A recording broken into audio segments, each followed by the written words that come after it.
بسم اللہ الرحمن الرحیم۔ بنی اسرائیل کی تاریخ دلچسپی سے خالی نہیں۔ حضرت یعقوب علیہ السلام کا دوسرا نام اسرائیل ہے۔ آپ حضرت اسحاق علیہ السلام کے بیٹے اور حضرت ابراہیم علیہ السلام کے پوتے تھے۔ بائبل میں حضرت ابراہیم علیہ السلام کو ابرام اور ابراہم کے ناموں سے یاد کیا گیا ہے اور آل یعقوب کو بنی اسرائیل نام دیا گیا ہے۔ عہد عتیق کے روح سے حضرت یعقوب علیہ السلام کے دو بیویاں ان کے ماموں لابن کے بیٹیاں لیا اور راخل حقیقی بہنیں تھیں۔ ان کے باپ نے انہیں ایک ایک لونڈی دی تھی۔ لیا کی لونڈی کا نام زلفا تھا اور راخل کی لونڈی بہلا تھی۔ یہ دونوں لونڈیاں حضرت یعقوب علیہ السلام کی حرم میں شامل ہو کر 4 عورتوں سے حضرت یعقوب علیہ السلام کی 12 بیٹے اور 2 بیٹیاں ملک کنعان میں پیدا ہوئے۔ حضرت یعقوب علیہ السلام کے بیٹے حضرت یوسف علیہ السلام بھائیوں کی بدسلوکی سے لڑکپن ہی میں مصر پہنچ گئے تھے۔ جوان ہو کر وہ مصر کے حاکم بن گئے اور وہاں ان کے ہاں 2 بیٹے منسی اور افرایم پیدا ہوئے۔ کنعان میں رہتے ہوئے حضرت یعقوب علیہ السلام کی 11 بیٹوں سے سرہ کے سوا نرینہ اولاد ہی پیدا ہوئی، جن کی تعداد 51 تھی۔ یعقوب علیہ السلام کے سلب سے جو لوگ پیدا ہوئے اس کے ساتھ مصر میں آئے، وہ اس کی بہوؤں کو چھوڑ کر شمار میں 66 تھے، اور یوسف علیہ السلام کے 2 بیٹے تھے جو مصر میں پیدا ہوئے۔ سو یعقوب علیہ السلام کے گھرانے کے جو لوگ مصر میں آئے وہ سب مل کر 70 ہوئے۔ کنعان میں حضرت یعقوب علیہ السلام کے سلب سے پیدا ہونے والے 66 افراد میں خود حضرت یعقوب علیہ السلام اور حضرت یوسف علیہ السلام اور ان کے 2 بیٹوں کو شامل کر کے کل تعداد 70 بنتی ہیں، مگر عہد جدید میں کنعان میں حضرت یعقوب علیہ السلام کے کنبے کے افراد کی تعداد 75 اس طرح بیان کی گئی ہے۔ کنعان میں جب قحط پڑا تو حضرت یعقوب علیہ السلام اپنے گھرانے کے ہمراہ حضرت یوسف علیہ السلام کے پاس مصر چلے آئے تھے۔ اس وقت حضرت یعقوب علیہ السلام کے سلب سے مصر میں بود وباش رکھنے والے نرینہ اولاد 12 بیٹے، 51 پوتے اور 2 پوتوں کے 4 بیٹے پڑ پوتے، یہ کل 67 مرد تھے۔ ان میں سے 12 بیٹوں اور 2 پوتوں کے ہاں بعد میں کوئی نرینہ اولاد نہ ہوئی۔ اس سے مصر میں اسرائیل کی نسل بڑھانے والے کل مردوں کی تعداد 53 تھی۔ اسرائیل کی بیوی لیا سے اس کا پہلوٹا رابن پیدا ہوا تھا۔ پہلوٹے کا حق باپ کے میراث میں دگنا ہوتا تھا، لیکن اپنی ماں بلہا سے ہم بستر ہونے سے وہ پہلوٹے کا حقدار نہ رہا۔ اسرائیل نے پہلوٹے کا حق اپنے سب سے پیارے بیٹے حضرت یوسف علیہ السلام کو بخش کر ان کے بیٹوں منسی اور افرایم کو اپنے میراث کے 2 حصے دیے، لیکن برکت دے کر انہوں نے افرایم کو برگزیدہ ٹھہرایا۔ اسرائیل نے اپنے بیٹے یہودا کو یہ برکت دی کہ اس کی نسل میں بادشاہت قائم رہے گی۔ حیرت اس بات پر ہے کہ بائبل میں یہ فضیلت یہودا کے ایک ناجائز بچے فارس کی طرف منتقل ہوئی، جو بہت عمر کے ساتھ یہودا کی صحبت سے پیدا ہوا تھا۔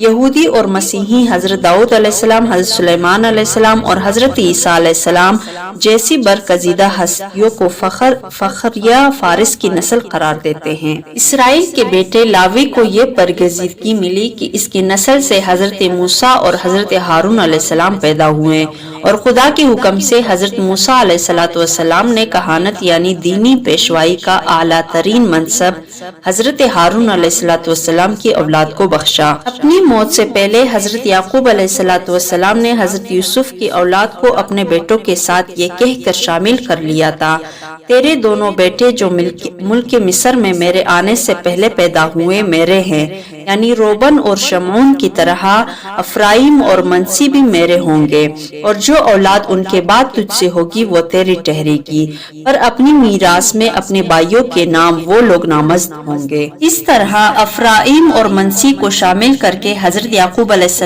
السلام کی 14 بیٹے بن گئے۔ حضرت منسی اور افرایم کے بعد کوئی اولاد نرینہ پیدا نہ ہوئی، اس لیے حضرت یوسف علیہ السلام کے نام سے کوئی قبیلہ نہ بنا۔ اس سے حضرت یوسف علیہ السلام کے علاوہ حضرت یعقوب علیہ السلام کی 11 بیٹوں اور حضرت یوسف علیہ السلام کے 2 بیٹوں افرایم اور منسی کے ناموں سے مصر میں بنی اسرائیل کے 13 قبیلے بن گئے۔ حضرت موسیٰ علیہ السلام کے زمانے میں جب انہوں نے لاوی کے قبیلے کو مذہبی رسومات ادا کرنے کے لیے باقی بنی اسرائیل سے علیحدہ کر دیا تو بنی اسرائیل کے 12 قبیلے رہ گئے۔ بنی اسرائیل اسرائیل مصر میں پولے پلے۔ حضرت یوسف علیہ السلام کی وفات کے بعد جب ملک میں بادشاہت دوسرے خاندان میں چلی گئی تو مصر میں بنی اسرائیل کی غلامی کا دور شروع ہوا۔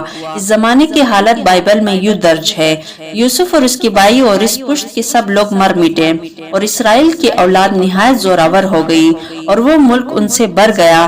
تب مصر میں ایک نیا بادشاہ ہوا جو یوسف علیہ السلام کو نہیں جانتا تھا۔ اس نے اپنے قوم کے لوگوں سے کہا، دیکھو اسرائیل سے زیادہ قوی ہو گئے ہیں، آؤ ہم ان کے ساتھ حکمت سے پیش آئے، تا نہ ہو کہ جب وہ زور آور ہو جائے اور اس وقت جنگ چھڑ جائے تو وہ ہمارے دشمنوں سے مل کر ہم سے لڑے اور ملک سے نکل جائے۔ تب مصر کے بادشاہوں نے عبرانی دائیوں، جن میں ایک کا نام صفرا اور دوسری کا نام فوعہ تھا، باتیں کی اور کہا، جب عبرانی عورتوں کو تم بچہ جناؤ اور ان کو پتھر کی بٹکیوں پر بیٹھی دیکھو، اگر بیٹا ہو تو اسے مار ڈالنا اور اگر بیٹی ہو تو وہ جیتے رہیں۔ لیکن یہ دائیاں خدا سے ڈرتی تھی، سو انہوں نے بادشاہ کا حکم نہ مانا، بلکہ لڑکوں کو وہ زندہ چھوڑ دیتی تھی۔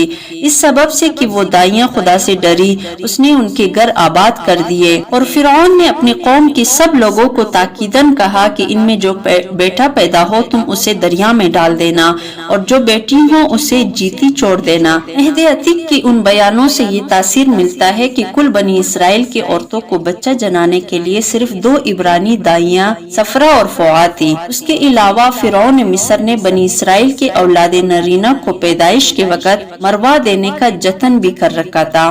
اس کے باوجود 53 مردوں سے بننے والی بنی اسرائیل قوم کا شمار ان لاکھوں مصریوں کی اولاد سے بڑھ چکا تھا جو اسرائیل کے مصر میں آنے سے پہلے وہاں آباد تھے۔